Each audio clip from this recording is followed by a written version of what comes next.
Hello everyone. आज हम exercise 1.1 जो है इसका दूसरा क्वेश्चन कर लेते हैं। तो क्वेश्चन क्या कहता है, show that any positive odd integer is of the form 6q plus 1 or 6q plus 3 or 6q plus 5 where q is some integer। हमें बताया जा रहा है कि हमें ये शो करना है कि ये जो 6q plus 1 6q plus 3 6q plus 5 जो है, हमें ये शो करना है कोई भी पॉजिटिव ऑड इंटीजर जो होगा वो किस फॉर्म में होगा, 6q plus 1 6q plus 3 6q plus 5 इस फॉर्म में। हालांकि q जो है वो एक इंटीजर होगा। तो हमें यहाँ पे यूज़ करना है यूक्लिड्स डिवीजन लेमा। तो क्या करेंगे, सॉल्यूशन लिखेंगे, solution bye Euclid's division lemma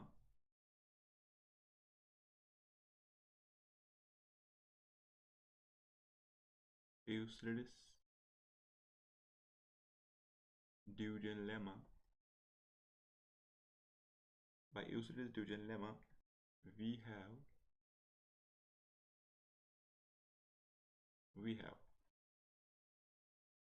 a इसके बराबर है बी क्यू प्लस आर।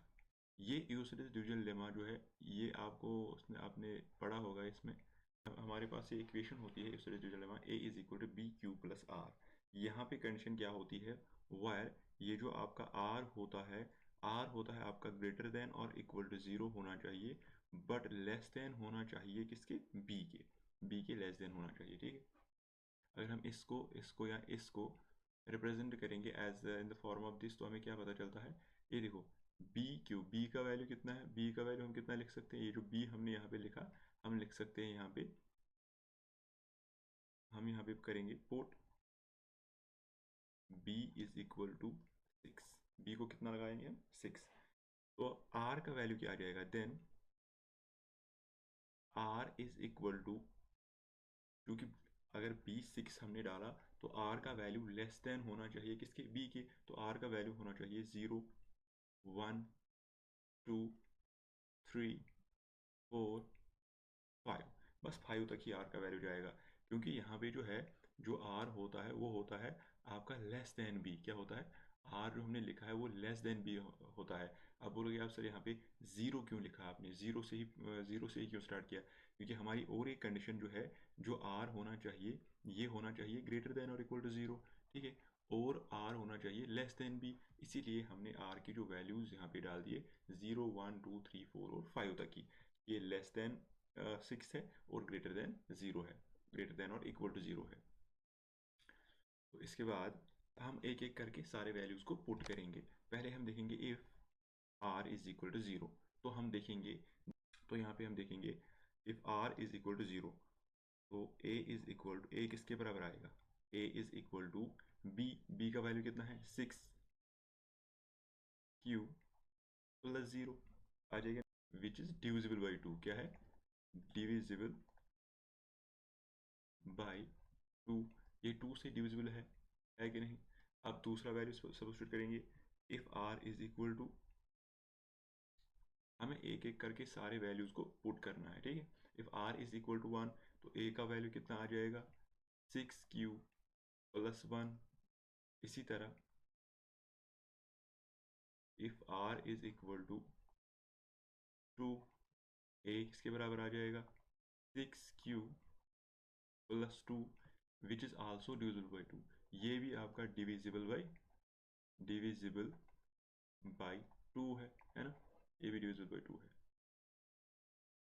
अब इसके बाद if r is equal to 3, a किसके बराबर आएगा 6q प्लस 3, ये आपका डिविजिबल बाई 2 नहीं है। इसके बाद if r is equal to 4, अब हम r को 4 डालेंगे तो a किसके बराबर आ जाएगा 6q plus 4। Again this is divisible by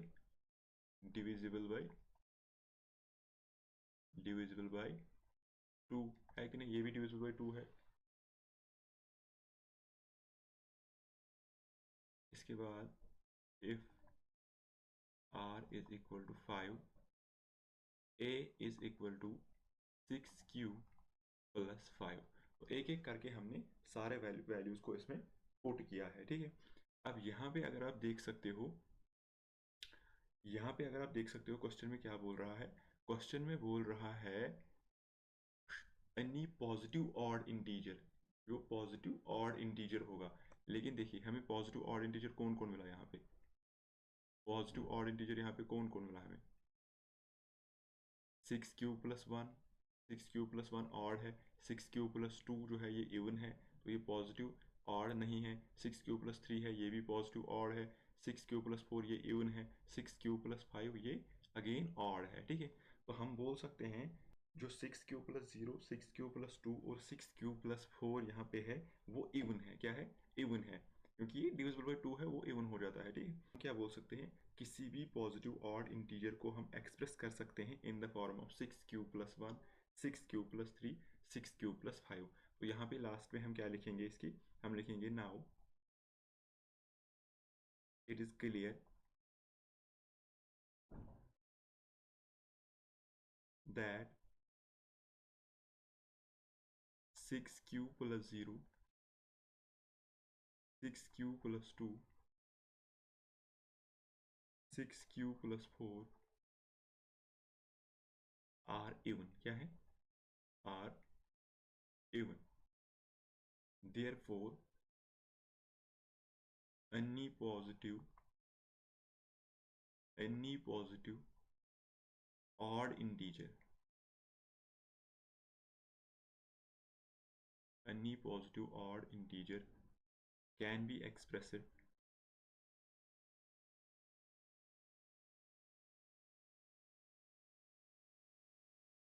in the form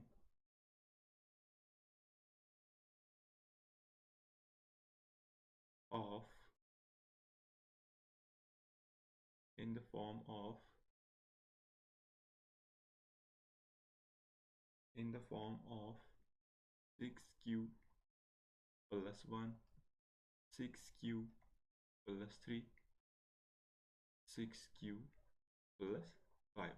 इस तरह से हम इस क्वेश्चन की सॉल्यूशन कर सकते हैं। और ये जो क्वेश्चन है ये इम्पॉर्टेंट है आपके एग्ज़ाम के लिए, ये बहुत इम्पॉर्टेंट है आपके एग्ज़ाम के लिए, ये वाला क्वेश्चन। इसको आप इस वाले क्वेश्चन को इम्पॉर्टेंट क्वेश्चन लगा सकते हैं यहाँ पे। ये आपका बहुत ही इंपॉर्टेंट क्वेश्चन बन जाता है, ठीक है, एग्जामिनेशन पॉइंट ऑफ व्यू के लिए। आई होप आपको ये क्वेश्चन समझ आ चुका होगा। और अगर कोई आपको कन्फ्यूजन रहता है तो आप कमेंट्स में मेंशन कीजिएगा, हम उसको अगले लेक्चर में क्लियर कर देंगे। तो ये क्वेश्चन नंबर 2 था इस एक्सरसाइज का। आगे इसी तरह एक एक क्वेश्चन लेके हम चलेंगे। तो इस एक्सरसाइज को कंप्लीट करने के बाद दूसरी एक्सरसाइज पे चलेंगे, इसी तरह हम आगे चलेंगे, ठीक है। और अगर आपको ये सॉल्यूशंस ठीक लगती है तो आप चैनल को सब्सक्राइब और वीडियो को लाइक करिए और कमेंट्स में मेंशन कीजिए कि अगर कोई आपको और एक्सरसाइज पे क्वेश्चन डालने हैं तो मैं आपको वो एक्स्ट्रा करा दूंगा। बाकी तो ये सीरीज़ चलती रहेगी, ठीक है। Okay, thank you.